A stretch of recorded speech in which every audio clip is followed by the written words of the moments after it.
আপনারা জানেন সাভার উপজেলায় তেঁতুলজোড়া ইউনিয়নে আমাদের নাজিমনগর একটি এলাকা রয়েছে। সেই এলাকায় হলো যে আইমান ফুড নামে একটি ফ্যাক্টরি, অবৈধ ফ্যাক্টরি, যেটা হলো যে দীর্ঘদিন যাবৎ শিশু খাদ্য থেকে শুরু করে কিছু নামি দামি ব্র্যান্ডের যেসব আইসক্রিম রয়েছে সেগুলোর মধ্যে নিজেদের প্রোডাক্ট অনুমোদনবিহীন, বিএসটি অনুমোদনবিহীন প্রোডাক্ট ওই ব্র্যান্ডের কার্টুনের ভিতরে ভরে তারা বাজারজাত করে আসছিল এবং গণমাধ্যম কর্মীদের সম্মুখে তারা স্বীকার করেছে এবং তাদের অপরাধ স্বীকার করেছে। তা আমরা মনে করি যে শিশু খাদ্য সহ যে অবৈধ আইসক্রিম ফ্যাক্টরি রয়েছে সেগুলো হলো পরিবেশের জন্য, বিশেষ করে শিশুদের জন্য অত্যন্ত ক্ষতিকর এবং ক্যান্সারের আশঙ্কা থেকে যায়।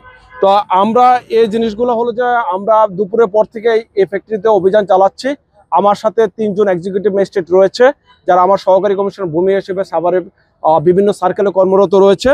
তো আমরা আইম্যান ফুডের যে হলো যে সার্বিক যে দেখভাল করে মোহাম্মদ হেলাল, ওনাকে ভোক্তা অধিকার আইন 2009-এর 43 ধারা লঙ্ঘন করে 1 বছরের বিনাশ্রম কারাদণ্ড দিয়েছি এবং মোহাম্মদ নাইম সহকারী ম্যানেজার, তাকে 6 মাসের কারাদণ্ড দিয়েছে।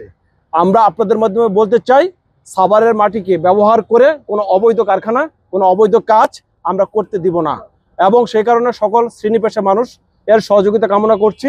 বিশেষ করে আপনারা যারা গণমাধ্যম কর্মী, রাষ্ট্রের দর্পণ, আপনাদের মাধ্যমে মানুষজন ভালো জানে এবং মন্দটাকে মন্দ জানে, আপনারা তুলে ধরবেন। যেখানে সমাজের অসঙ্গতি থাকবে, অন্যায় থাকবে, ব্যভিচার থাকবে এবং এইসব অবৈধ কারখানা থাকবে, তাদেরকে আমরা আইনের আওতায় নিয়ে আসব এবং আইনের যে সর্বোচ্চ সাজা সেটা আমরা প্রয়োগ করতে চাই। অপরাধী যেই হোক না কেন, রাষ্ট্রের ঊর্ধ্বে কেউ নয়, অপরাধীকে তার শাস্তি পেতেই হবে এবং এই শাস্তি দিতে আমরা বদ্ধপরিকর।